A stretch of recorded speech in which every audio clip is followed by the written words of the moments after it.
وہ میں پینشن کے لیے وہ وہاں سے یا باہر سے پتہ نہیں کہیں آیا تو میرے پاس پیسے تھے، پتہ نہیں میں کہیں باہر ہوتا تھا، بہرحال اس طرح سے انہوں نے مجھے بتایا، اور فلاں بندے نے، اس بندے کا اس نے مجھے نمبر بھی دیا، اس بندے کو میں نے کال کی صرف انفارمیشن کے لیے، اس کے بعد اس بندے نے مجھے بلاک کیا۔ وہ میں وزارت داخلہ میں بھی کمپلینٹ کروں گا۔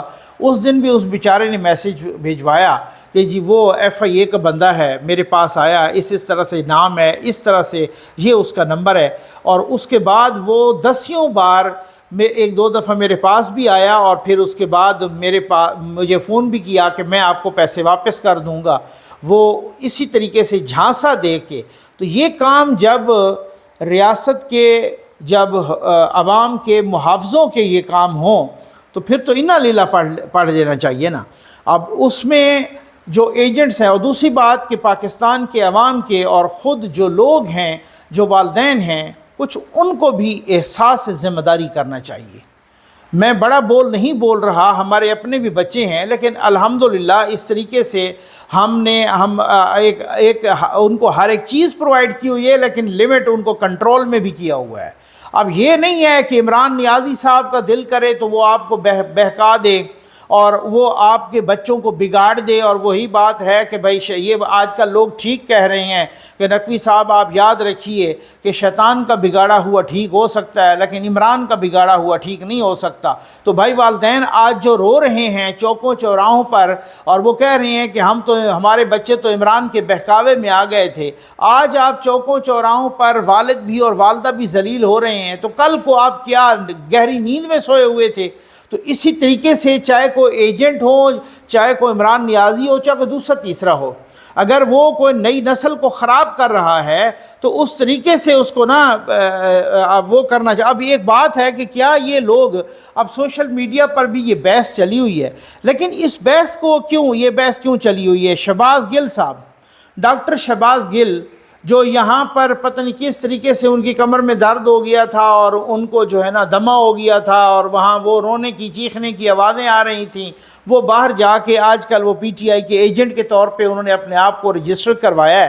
انہوں نے ایک ٹویٹ کیا ہے، اور ٹویٹ کیا کہ پاکستانیوں کی حیثیت اس رجیم چینج میں کیڑے مکوڑوں سے بھی کم رہ گئی ہے۔ یونان کی کشتی حادثے میں درجنوں پاکستانیوں کے ڈوبنے کی اطلاعات ہیں۔ حکومتی ادارے کہیں نظر نہیں آ رہے، میڈیا پر بھی کوئی خاص کوریج نہیں مل رہی، PTI سے منسلک لوگوں کے انسانی حقوق نہیں ہیں، باقیوں کے تو ہیں۔ یہ صاحب کیوں کہہ رہے ہیں؟ کشتی ڈوبی پاکستانیوں کی، ہر پاکستانی کو افسوس ہے، ہر پاکستانی افسردہ ہے۔ حکومت پاکستان نے کمیٹی بھی بنائی، ان ایجنٹس کو بھی گرفتار کیا جا رہا ہے، یوم سوگ کا بھی اناؤنس کیا۔ یہ کیوں کہہ رہے ہیں کہ جناب PTI سے منسلک لوگوں کے انسانی حقوق نہیں ہیں، باقیوں کے تو ہیں؟ تو کیا یہ سارے PTI کے لوگ تھے؟ یہ شہباز گل کو کیوں اس طرح سے لگ رہا ہے؟ اب لوگ اس ٹویٹ کو کوٹ کر کے کہہ رہے ہیں کہ یہ جو لوگ جا رہے تھے، یہ لوگ حکومت کو مطلوب تھے، یہ بہت سارے لوگ ان میں سے 9 مئی کے واقعات میں ملوث تھے، ان میں بہت سارے PTI کے لوگ تھے، پنجاب سے بھی، خیبر پختونخوا سے، باقی لوگوں سے، اور یہ یہاں سے بھاگ کے جا رہے تھے۔ شہباز گل نے کچھ ایجنٹس کو کہا تھا کہ ان کو باہر نکالا جائے، اور اسی وجہ سے شہباز گل، میں یہ نہیں کہہ رہا کہ یہ سارا کچھ ٹھیک ہے، لیکن شہباز گل اس الزام کو تقویت دینے کے لیے خود کام کر رہا ہے۔ یہ شہباز گل نے یہ جو ٹویٹ کی ہے، تو کیا یہ سارے PTI کے لوگ تھے؟ شہباز گل کے ٹویٹ سے تو یہ لگ رہا ہے۔ یہ کیا صورتحال ہے؟ مجھے نہیں، میں بالکل نہیں کہوں گا کہ یہی سارے تھے یا کوئی ملوث تھے یا اس طریقے کے، لیکن ایک بات ہے کہ جس طریقے سے پاکستان کے خلاف پروپیگنڈا کیا گیا، جس طریقے سے عمران خان صاحب، عمران خان کی پارٹی نے کہا کہ ادھر تو آپ کا مستقبل ہے ہی نہیں، ادھر تو یہ بالکل تو پاکستان تو تباہ برباد خدا نخواستہ ہو گیا، اور آپ اس کے بعد آپ نکلو یہاں سے، آپ کا کوئی مستقبل نہیں ہے۔ جس طریقے سے پاکستان کو ہر روزانہ کہا جاتا ہے اگلے ہفتے ڈیفالٹ کر جائے گا، جس طریقے سے کہا جاتا ہے آپ کا سرمایہ ڈوب جائے گا، جس طریقے سے پتہ نہیں کیا اس طرح سے اس کو جہنم بنا کے پیش کیا جاتا ہے، تو اسی وجہ سے لوگ نکل رہے تھے۔ تو یہ کچھ تو ہے، دال میں کالا ہے۔ جس طریقے سے شہباز گل نے یہ ٹویٹ کی ہے، کیا یہ سب پی ٹی آئی کے لوگ تھے؟ کیا یہ بھاگ رہے تھے؟ میں کوئی فتویٰ نہیں دے رہا، لیکن میں شہباز گل کے ٹویٹ اور اس کے بعد اس پر آنے والے رد عمل کے بارے میں آپ کو بتا رہا ہوں۔ محسن نقوی صاحب دبئی کیوں گئے ہیں؟ پنجاب کے نگران وزیر اعلیٰ محسن نقوی صاحب دبئی پہنچ گئے، 1-2 دن پہلے پہنچ گئے۔ ان کی وہاں پر زرداری صاحب سے میٹنگ بھی ہو چکی ہے، اور وہ زرداری صاحب کی بظاہر تو یہاں سے یہ کہا کہ جی وہ عیادت کرنے کے لیے گئے ہیں۔ پنجاب کے نگران وزیر اطلاعات عامر میر صاحب، جو حامد میر صاحب کے بھائی ہیں، ان کو نہیں پتا، کہ وہ کہتے ہیں مجھے نہیں پتا کہ ان کی زرداری صاحب سے ملاقات ہوئی ہے یا نہیں ہوئی۔ خیر، اور وہ کیوں گئے ہیں جناب؟ وہ اس لیے گئے ہیں کہ بلاول بھٹو زرداری صاحب سے پنجاب کے پیپلز پارٹی کے عہدیدار ملے چند روز پہلے، اور انہوں نے شکوہ کیا۔ انہوں نے کہا کہ جناب ہمارے تو کام بالکل ہو نہیں رہے، نگران حکومت میں سارے کام نون لیگ کے ہو رہے ہیں، ہمارے بالکل کوئی کام نہیں ہو رہے۔ زرداری صاحب ناراض ہو گئے، محسن نقوی صاحب سے بھی ناراض ہو گئے۔ محسن نقوی صاحب ان کو منانے بھی گئے ہیں، اور وہ تحفظات سننے بھی گئے ہیں، اور وہ وعدہ کرنے بھی گئے ہیں کہ آپ کے تحفظات دور کیے جائیں گے۔ خیر، زرداری صاحب آئے لاہور میں بیٹھے، انہوں نے ملاقاتوں کا سلسلہ شروع کیا۔ زرداری صاحب کے اور پیپلز پارٹی کے بینر لگ گئے پورے لاہور میں، آپ نے دیکھا ہوگا، اور پھر اچانک پتہ لگا کہ ان میں سے اکثر بینر رات کی تاریکی میں اتار لیے گئے۔ پتہ نہیں کس نے اتارے، اب وہ بھی آپ کو اچھی طرح سے پتہ ہے، میں خام خواہ تو کسی کا نہیں کہہ سکتا، لیکن اتارے گئے، اس پہ وہ ناراض تھے۔ جہانگیر ترین صاحب کی پارٹی IPP یعنی استحکام پاکستان پارٹی بنی، اس پہ بھی وہ ناراض۔ نجم سیٹھی صاحب والے ایشو پر بھی، ذکا اشرف والے، اس پر بھی وہ ناراض۔ ابھی تک وہ ان کی دال یہ بھی نہیں گل رہی کہ مجھے پریزیڈنٹ بنایا جائے، پریزیڈنٹ آف پاکستان عارف علوی صاحب کے بعد، اس پہ بھی وہ ناراض ہیں۔ ابھی تک بہت بلاول صاحب نے دھمکی دے ڈالی کل سوات کے جلسے میں وزیر اعظم صاحب کو اور حکومت کو، اپنی ہی حکومت کو، کہ جناب آپ نے سیلاب کے لیے فنڈز تھوڑے رکھے ہیں، اگر آپ نے ایسا نہ کیا فنڈز کو تو پھر اس پہ حکومت مذاکرات بھی کر رہی ہے، ہو سکتا ہے کوئی تھوڑا بہت ریوائز بھی ہو جائے کہ ہم بجٹ کا بائیکاٹ کریں گے، وہ بجٹ پاس نہیں ہونے دیں گے۔ خیر، یہ تو اب ان کا وہ دوسرے بجٹ پاس ہونا تو وہ پھر ہو ہی جائے گا، وہ آپ کو پتہ ہے جس طرح سے پہلے ہوتا تھا۔ تو محسن نقوی صاحب اس لیے گئے ہیں، اب دیکھتے ہیں کہ وہ کیا۔ پرویز خٹک صاحب نے بڑا فیصلہ کر لیا، یہ میں آپ کو ایکسکلوسیو سٹوری بتاؤں گا کہ پرویز خٹک صاحب نے بڑا فیصلہ کیا۔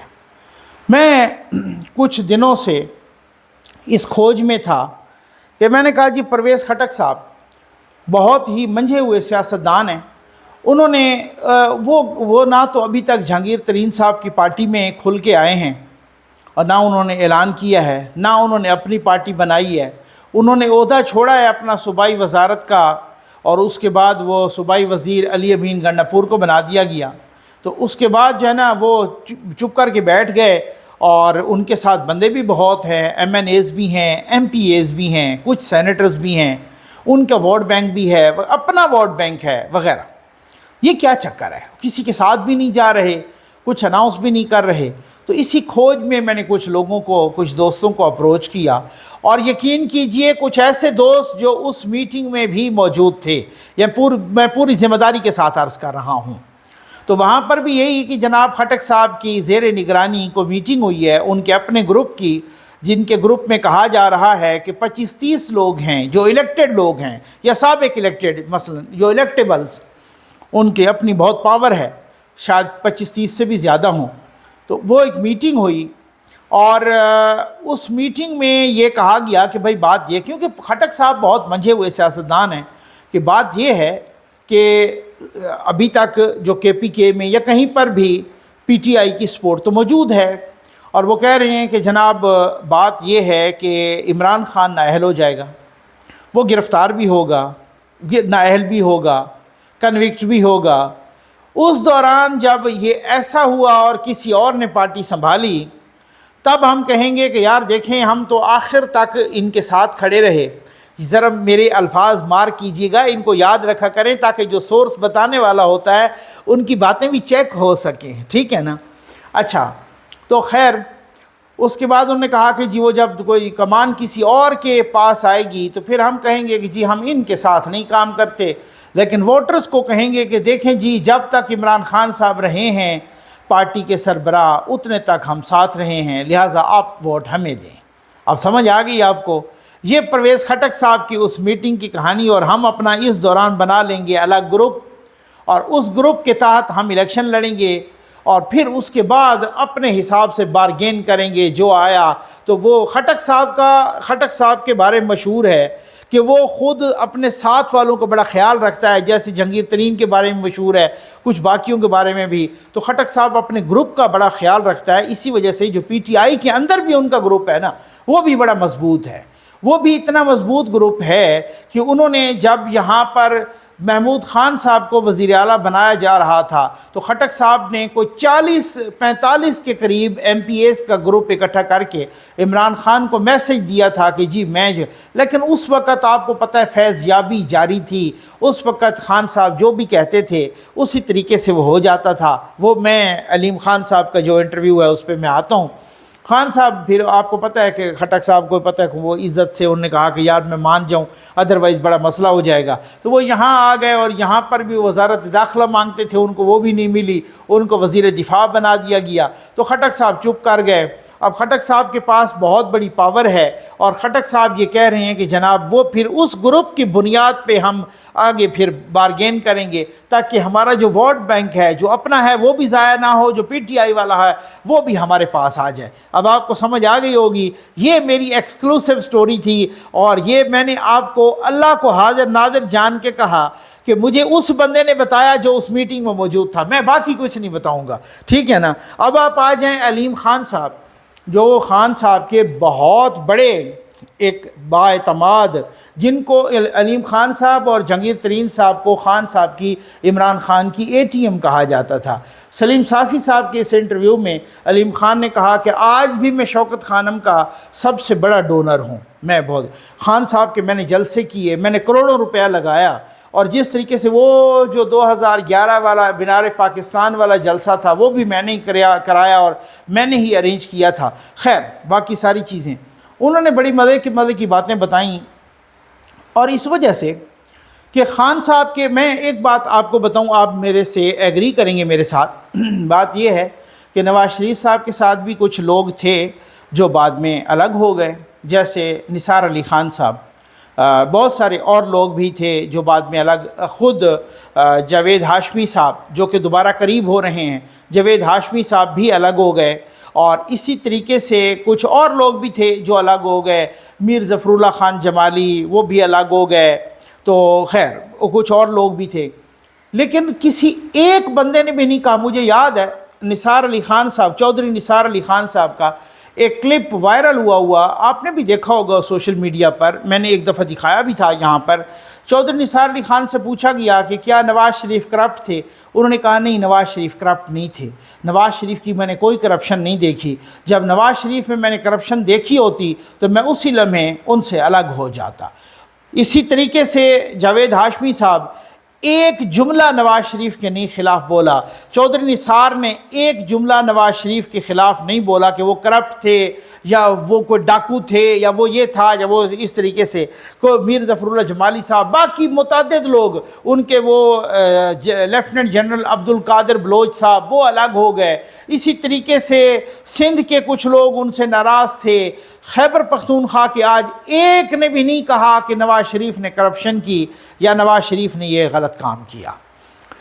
اس کے برعکس اکبر ایس بابر سے لے کر علیم خان صاحب تک جو بندہ بھی عمران خان سے الگ ہوا ہے وہ کہہ رہا ہے کہ یہ بندہ کرپٹ ہے، یہ بندہ غلط ہے۔ میں نہیں کہہ رہا، میں دلیل کی بات پہ بنیاد پہ بات کرتا ہوتا ہوں۔ اگر یہ دلیل غلط ہے تو اسے کوئی یوتھیا ٹھکرا دے، کوئی سوال، کیونکہ سوال کرنے کی تو ہمت ہی نہیں ہے نا یوتھیوں میں، نا ان کا تو اپر چیمبر فارغ ہے، وہ تو ان کا جو ایوان بالا ہے وہ خالی ہے۔ تو اچھا بات یہ ہے کہ وہی علیم خان صاحب کہہ رہے ہیں کہ جنرل فیض کی ہر بات مانی جاتی تھی، جنرل فیض عمران خان کی ہر بات مانتے تھے۔ کیوں؟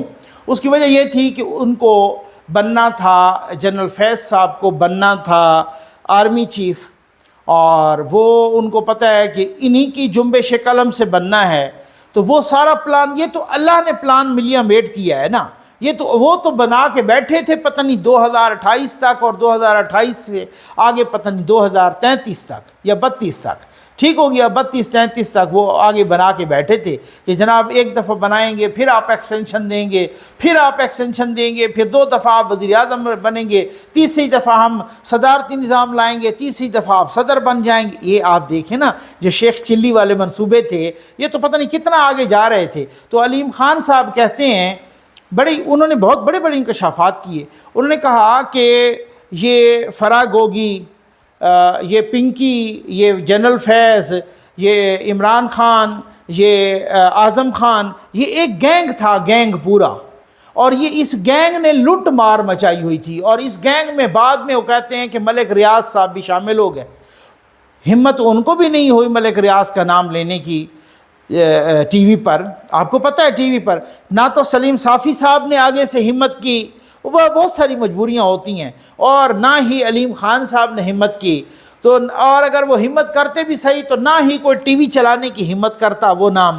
تو یہ خواجہ آصف نے کہا ہے کہ یہ نام جو ہے نا کوئی نہیں لیتا ملک ریاض کا نام۔ انہوں نے کہا اس گینگ میں بعد میں وہ بھی شامل ہو گیا، انہوں نے خوب لوٹا پاکستان کو، اور تو اور وہ کہتے ہیں کہ جو سیکٹریز، آپ تو کہتے ہیں نا وہ منسٹر بننا یا کوئی اور بڑی پوسٹ پہ، جو سیکٹریز کے بھی عہدے تبادلے یہ ہوتے نا، ان کی بھی فوٹوز دکھائی جاتی تھیں پنکی پیرنی کو، اور پنکی پیرنی حساب کر کے کہتی کہ یہ اس کو بنا دو، ٹھیک ہے نا، سمجھ آ گئی آپ کو۔ اب بات یہ ہے کہ ان کو حساب کر کے جو کہتی ہیں کہ اس کو بنا دو، ان کو کسی اور نے بتانا تھا کہ آپ اس کا کہہ دیں، کس کو سیکٹری انفارمیشن لگانا ہے، کس کو سیکٹری ایجوکیشن لگانا ہے، کس کو سیکٹری ہیلتھ لگانا ہے، کس کو سیکٹری خزانہ لگانا ہے، کس کو کیا لگانا ہے۔ اسی وجہ سے تو درجنوں کے حساب سے سیکٹری تبدیل ہوتے رہے، ٹھیک ہے نا، کیونکہ اس کی وجہ تبدیلی کی وجہ یہ ہے کہ پھر نئے سے وہ پیسے بٹورتے، وہ ایک سے لیتے اس کا کام ختم ہو جاتا، پھر نئے سے پیسے بٹور لیتے، پھر اس کا ختم۔ اب اگر آپ کسی سے پیسے مبینہ طور پہ بٹوریں، اس کو 6 مہینے لگائیں کہ جی آپ کے پاس صرف 6 مہینے ہیں، تو اس نے تو 6 مہینے میں لوٹ مچانی ہے، اور پھر اس کو پتہ ہے کہ 6 مہینے بعد اگلا آ جائے گا۔ تو آپ 4 سال میں ذرا سیکٹریز کی لسٹ دیکھیں، آئی جیز کی لسٹ دیکھیں، چیف سیکٹریز کی لسٹ دیکھیں، کتنے بدلے ہیں۔ یہ کیوں بدل رہے ہیں؟ خود ہی تو آپ لگا رہے ہیں، تو پھر بدل کیوں رہے ہیں؟ تو کہتے ہیں کہ پنکی پیرنی فوٹو دیکھتی تھی سیکٹریز کی کہ جی ان کو لگا دیں۔ میں نے آپ کو بتایا تھا، مجھے خود جنرل فیض کے ایک پکے بندے نے بتایا، میں اللہ کو حاضر ناظر جان کے کہہ رہا ہوں، میں کوئی اس طرح سے غلط بیانی نہیں کروں گا، میں بالکل میں کہتا ہوں بائی گارڈ، میں حلف دے کے، مجھے جنرل فیض صاحب کے پکے بندے نے بتایا کہ پنکی پیرنی کو جنرل فیض نے پلانٹ کیا ہوا ہے، ٹھیک ہو گیا نا، وہ آج بھی ہے۔ تو میں آپ کو ایک بات بتاؤں کہ مجھے پی ٹی آئی کی ایک عہدیدار خاتون نے بتایا تھا، انہوں نے کہا کہ پنکی پیرنی عمران خان کو کہتی ہے کہ ٹیبل کے اس طرف سے گزرو، اگر اس طرف سے گزرے تو تمہارے لیے مصیبت پیدا ہو جائے گی، وہ اس طرف سے گزرتے تھے۔ آج علیم خان نے انہی باتوں کو انڈورس کر دیا، انہی باتوں کی گواہی دے دی۔ علیم خان صاحب کہتے ہیں کہ جناب کی بات یہ ہے کہ پنکی پیرنی نے انہیں روکے رکھا عمران خان کو کہ آپ نے لندن نہیں جانا، کیونکہ آپ اگر لندن گئے تو آپ پہ مصیبت آ جائے گی۔ یہ عین کی لڑی ہے، عمران، عارف علوی، یہ عثمان بزدار، یہ ٹوٹنی نہیں چاہیے۔ اگر یہ عین کی لڑی ٹوٹ گئی تو پھر آپ پر مصیبت آ جائے گی۔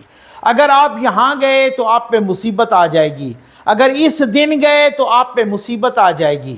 اتنی تہمات پرستی، اصل میں مسئلہ تو یہ تھا کہ انہوں نے اپنا الو سیدھا کرنا تھا، اور اپنے بچوں، وہ کہتے ہیں کہ انہوں نے اپنی اوتھ ٹیکنگ سرمنی، اس پر بھی تقریب حلف برداری میں بھی اپنے بچوں کو نہیں بلایا، اپنے بچوں کے پاس نہیں گئے وہاں پہ۔ کہتے ہیں ایک انوائرمنٹ سے متعلق بہت ہی اہم کانفرنس تھی اور اس پہ جانا تھا، لیکن عمران خان کو روک لیا گیا کہ وہاں بھی آپ نے نہیں جانا، کیونکہ وہاں پھر وہ گیا تو ظاہر ہے ڈیفینیٹلی وہ بچوں کے پاس جائے گا، وہاں پر وہ جائے گا۔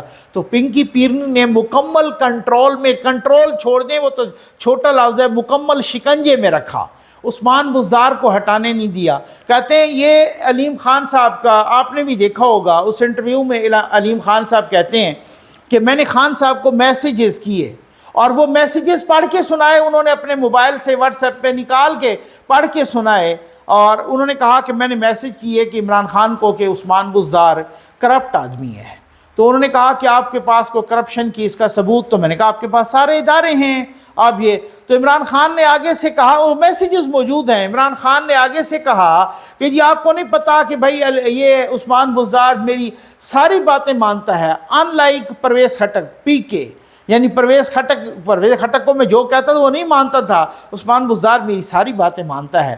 تو بات یہ ہے کہ وہ سارا کچھ جو ہے نا انہوں نے پنکی پیرنی کے کہنے پر کیا ہوا تھا. ادھر سے عثمان بزدار تھوڑی حکومت کر رہا تھا، وہ تو حکومت کر رہے تھے خاور مان کا، وہ تو فرا گوگی، وہ تو ابراہیم مان کا، وہ تو پنکی پیرنی، انہوں نے سارا تماشا بنایا ہوا تھا اور آج پنجاب کو اس نہج پہ آ کے پہنچا دیا. تو میں تو کہتا ہوں کہ یہ جو بیانیہ اور یہ جو تماشا ہے نا، اللہ کرے کہ یہ اس طرح کی میں معذرت کے ساتھ کہوں گا کہ ایسی قوم کہ جو بیانیہ کے پیچھے لگے اور وہ جناب پرفارمنس کو چھوڑ دے، تو پھر تو کل کو کوئی بھی پیپلز پارٹی ہوگی یا نون لیگ ہوگی سچا جھوٹا بیانیہ بنا دے تو پرفارمنس تو پھر ایسی قوم کے مقدر میں ضلالت ہی لکھی ہوگی نا. ایسی قوم کے مقدر میں چیختے کیوں ہو مہنگائی پر؟ پھر قوم چیختی کیوں ہے مہنگائی پر، بے روزگاری پر چیخیں کیوں نکل رہی ہیں؟ آج ان کے ممنون ہونا چاہیے کہ جنہوں نے ایک میرے گورنمنٹ سرونٹ سے بات ہو رہی تھی تو میں نے کہا آپ انصاف سے بتائیے کہ آپ کی تنخواہ کتنی بڑی ہے؟ 30% بڑی ہے، اور آپ اس وقت اگر بالفرض اگر 22 گریڈ کے ہیں تو آپ کی تنخواہ ذرا کیلکولیٹ کر کے. انہوں نے کہا جی میں بالکل مانتا ہوں. اس کی وجہ یہ ہے کہ جتنی مہنگائی بڑھی ہے پچھلے عمران خان کے سارے دور میں اور اس دور تک جتنی مہنگائی بڑھی ہے اتنی ہی انہوں نے تنخواہیں بڑھا دی ہیں. تو پھر بھی اگر اس کے باوجود بھی جو اور وہ پھر بھی آپ جو ہے نا مطلب ہے، اور وہ ڈار صاحب کہتے ہیں کہ ساری پیمنٹس بھی ہم انشاءاللہ کریں گے، اور چائنا نے بھی وعدہ کیا ہوا ہے IMF کے بغیر انہوں نے اتنا کامیاب بجٹ دے دیا ہے. اب ظاہر ایسا تو ہو نہیں سکتا کہ جی 35% یا 30% تنخواہیں بڑھائیں تو وہ تنخواہیں نہ دیں. تنخواہیں تو وہ ڈیلیور کریں گے، وہ 1 جولائی کے بعد جو ہوگا تو جب بجٹ پاس ہو جائے گا تو وہ ڈیفینیٹلی وہ ہوگا. تو پھر آپ کسی کو پرفارمنس کی بنیاد پہ پرکھیں، کسی کو نعروں اور بیانیے کی بنیاد پہ نہ پرکھیں. یہ بیانیہ تب ہوتا ہے کہ جب آپ کے پاس کھانے کے لیے ایسا کو پتہ نہیں پر کیپٹا انکم آپ کا سوئٹزرلینڈ سے امریکہ سے بھی آگے جا رہا ہو، ہر بندہ اتنا خوشحال ہو، پھر آپ کو بیانیے کے پیچھے تب بھی وہ بھی لوگ نہیں جاتے، اندھا دھند پرفارمنس کے پیچھے جاتے ہیں. آپ یہ دیکھیں خان صاحب نے تاریخ کا، ملک کی تاریخ کا سب سے بڑا قرضہ چڑھایا، کیا ہے؟ کوئی پروجیکٹ لگایا؟ کوئی میگا پروجیکٹ لگایا؟ کوئی چیز سستی کی؟ کوئی آپ اس وقت آپ ریشو دیکھیں 2017 اور 2018